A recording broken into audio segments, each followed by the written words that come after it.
it really does take a village to raise a child. Right. And when you look at it in that aspect, you'll start wanting to put your kids in a better environment. So you might need to move to a different neighborhood. You might need to get some better friends, because if my best friend isn't someone who I would trust my son around, then why would I be around them? Right. And I know that my kids can develop and learn things from my best friends. And at the same token, whether it's coaches, whether it's teachers, you need to get your kids in those types of environments where they can, really glean from what they're learning and what they're getting as far as information and role models. And then on their part, as a Black father, man, you got to realize you got to press the reset button. You got to really go ahead and unlearn and relearn what it is to be a man, what it is to be vulnerable, what it is to actually show up and show out for your kid in the aspect of being there, not just providing, but being there. And I know it's hard for a lot of people because they don't live that entrepreneurial lifestyle, but I built my life around my kids. I didn't make an excuse. I was a teacher for 10 years and I got tired of dropping my kids off to daycare early in the morning and going to teach some other kids. And I figured it out.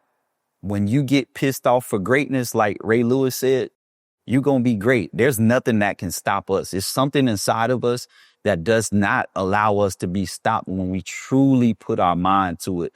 So I would say to that other dad, write it down, make it clear, and then go after it.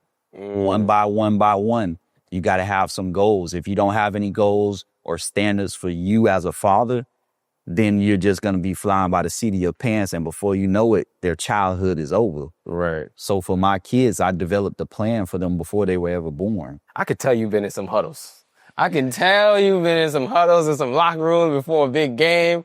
Like, I know you done gave some speeches or something before, bro. Now, that was really dope, bro. I really enjoyed that, man. Like, you said a lot. I want to touch on a few different things that you said, bro, that I think are really important. You talked about providing versus being there. Can you break that down? Like, what does that mean? Because for some folks, they think that's the same. There's a lot of people that I've encountered that have told me that they had great providers as parents or as fathers, and they just weren't present. So when you're providing, you're giving the resources that are necessary for your child to eat, sleep, and be comfortable. But being present allows you to push your child to greatness and give them the parameters to grow into what they need to.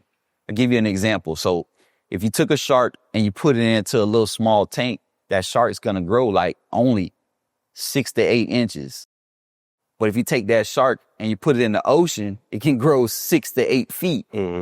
So it's the same thing with the father. The father is actually what's surrounding that child. And if the father actually opens up his arms, he's the ocean now. Right. He's allowing them to grow into something great because they have something to come inside of. Otherwise, they're in this little small ecosystem that you've left them to kind of figure it out on their own. Because with just the mother in the home, there's a lot of things that don't get taught to the kids. A lot of times the mothers are not able to give the same discipline. And when I say give the same discipline, I've noticed it could just be a father look at his child, not say a word, and that child knows they need to straighten up. There's a different energy when a man is in the home. A woman by nature, she's a nurturer. So she's gonna coddle the kid in some way, shape, or form, whether she wants to admit it or not. But when you have that sternness from your father and that different type of love, it doesn't always have to be a tough love, but there's a different type of love. I can't quite put my finger on it, but there's a different type of love that I experience from male figures opposed to my female family members. And I sense that with my kids, they're getting that and they're understanding that.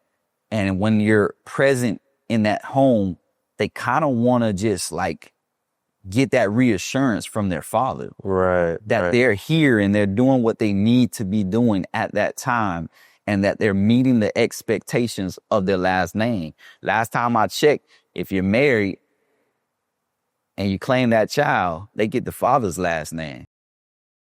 And there's a reason behind that for me. Explain that, yeah. I feel like it's the father's legacy that he's pushing through another human being. And I know there's a lot of women that give pushback on that, and they're like, the father, he ain't this, he ain't that.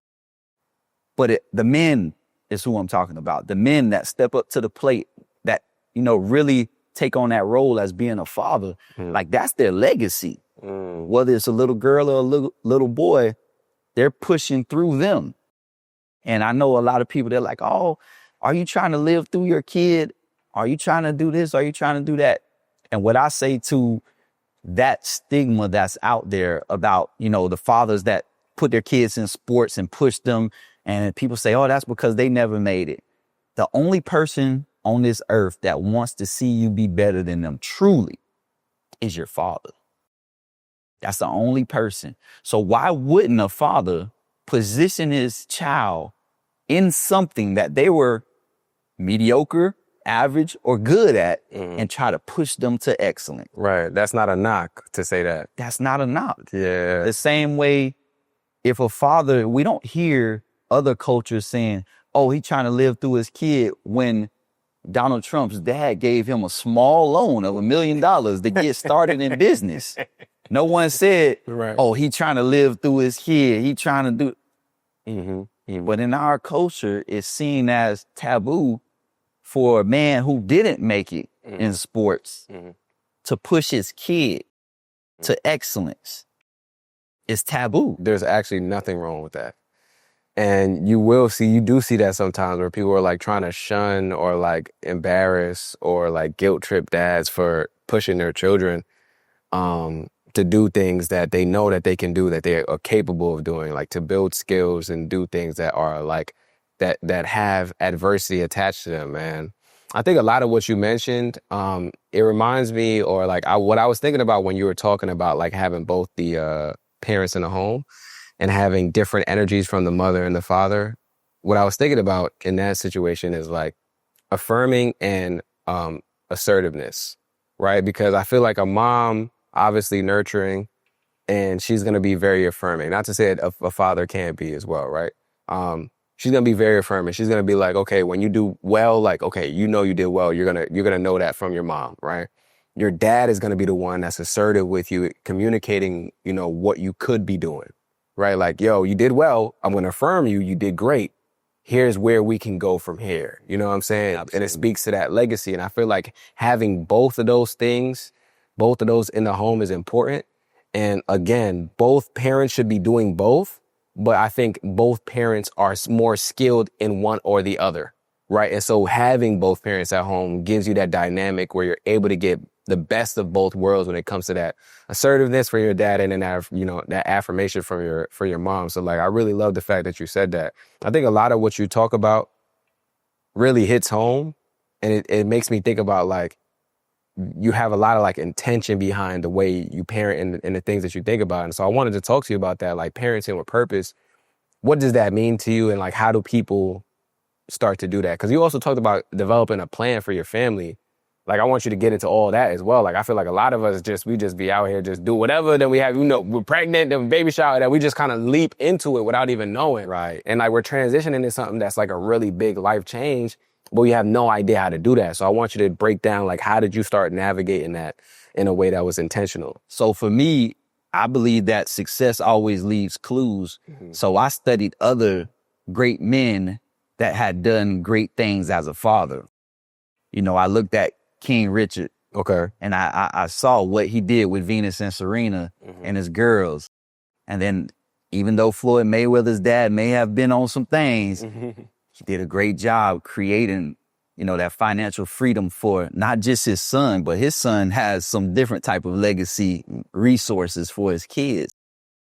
So people like that, first of all, I start studying, and I believe that people don't do enough time gathering information so that they can make valid decisions on what they want to develop in their kids and in their life, and what they want to go on in their homes. Because even the ones that didn't show up great as fathers, rather than, just pushing their kid to be great, you can still learn something from that.